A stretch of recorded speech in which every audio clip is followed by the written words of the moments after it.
name is Natalia and I am one of the fitness trainers here at the Lifestyle Center. Today I'll be taking you through our workout treat. So the way that this is set up is that we have an acronym, trick or treat. Each letter represents a different exercise that we'll be doing throughout the workout. So ideally we would like for you to complete each exercise anywhere between 30 to 60 seconds. It all just depends on your time, your fitness level, and your comfortability. And then for rest, you can rest anywhere between 30 to 45 seconds, or you can rest for less time. So to begin with, we're going to start with the trick aspect of trick or treat. So we're going to have T-spine rotations.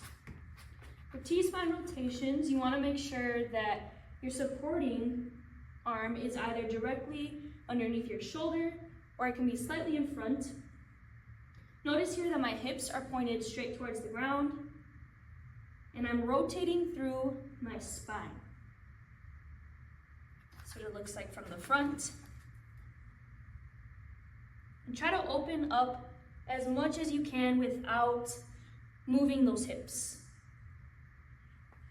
All right, next exercise is a core exercise. So this one is called Renegade Rows. You don't necessarily need weight for this, but if you'd like to incorporate weight, you can.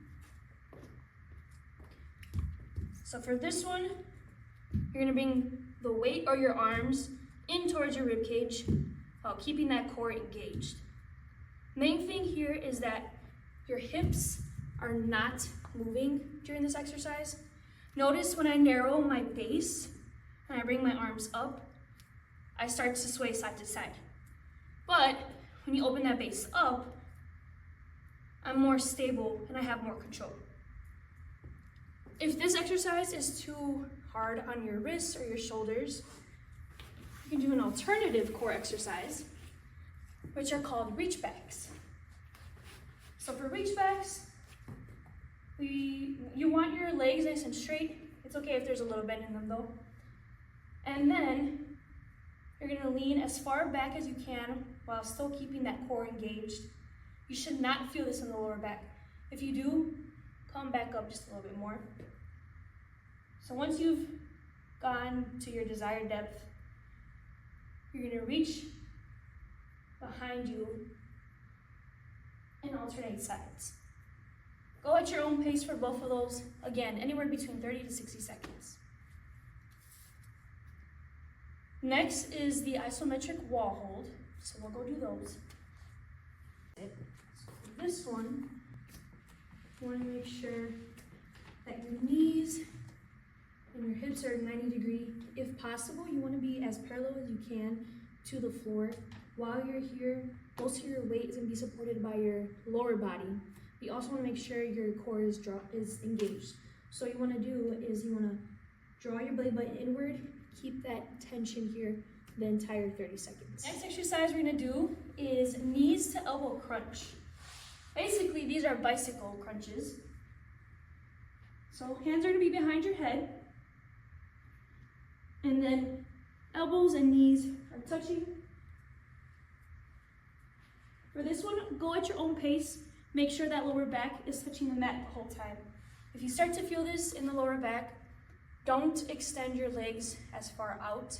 Shorten that range of motion. All right, moving on to OR. So next thing we're gonna focus on is hamstrings. We are doing what's called out and in hamstring walks. So for this one, you wanna start off with a glute bridge. Have your glutes engaged, so you want them slightly squeezed together. Toes are gonna come up, and then you're gonna walk slowly on your heels. Your weight should be distributed toward the back of your knees. So you should feel this in the hamstrings, located right back here. Only go as far out as you can. And again, like I said, nice and controlled. All right, up next is another core exercise. So we're doing Russian twists. This one, we're gonna have the feet on the ground. And then again, you don't necessarily need to do this with weight, but you can if you'd like. Main thing here is you don't want to move your hips as you're going through this exercise. Keep those hips nice and squared and steady. Move just through the core. You should feel this through the obliques.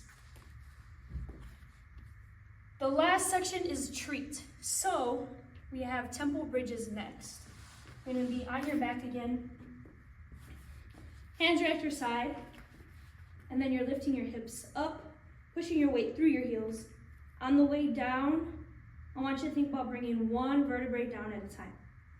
So that's the temple part. So going up quick, coming down nice and slow. If you'd like to challenge yourself a little bit more, you can elevate your heels either on a bench or a small mat, just to increase that range of motion that your hips are moving through and make it a little bit more challenging. All right, up next is reverse lunges. So for reverse lunges, you have the option to either alternate your lunge, or you can stay on one leg and work one leg at a time. Main thing for this one is whichever leg is in the front, that's your focus leg. So my right leg is forward. This is the leg that is bringing me down, but it's also the leg that's bringing me back up. If at any point during this exercise you start to feel like that back leg is working, it could be that you're distributing your weight too far back. So just be conscious of your body and space. You can also try shortening your range of motion. So don't come down as much and kind of play around with it that way. All right, next, everything moves. So this is a whole body conditioning type of exercise. So we're gonna do jumping jacks. So we're here. This one too, go at your own pace. If you wanna go a little bit slower and then speed it up, or if you wanna go fast the entire time, that is totally up to you. All right, then we have airplanes. So airplanes, this focuses on single leg strength, single leg balance, and mobility. All right, so for this one, my right leg is gonna come straight back, and all my weight is on my left leg. You want to try to get as parallel to the ground as you can. Once you're here, maintaining balance, you're gonna open up at the hips. Nice and controlled, without falling. And then you're gonna close the hips, turn to the opposite direction, and repeat for 30 seconds. Make sure that you're moving through the hips and not moving through your upper body. So notice here, just my chest is turning. You wanna make sure that the hips are turning. That's your main focus. All right, last exercise are tempo squats. So again, if you'd like to use weight or some kind of resisted object for your squats, feel more welcome to. For this one, if you're not using weight, hands can go across the chest or on the hips, whatever feels more comfortable. You're gonna come down nice and slow and controlled. Once you reach your the depth or your end range of motion, come up nice and quick. All right, make sure you're from the side.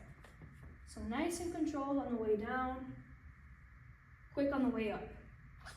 As you're moving up, focus on using those legs to bring you up. Everything else should stay nice and neutral and straight. All right, so once you go through both the trick or treat exercises, you want to repeat that at least another 2 times, or as much time as you have. Going one time through will take about 6 to 7 minutes, just so you're aware. And as always, if you have any questions, please reach out to us at hd-fitnesstrainers@harleydavidson.com. Thank you so much.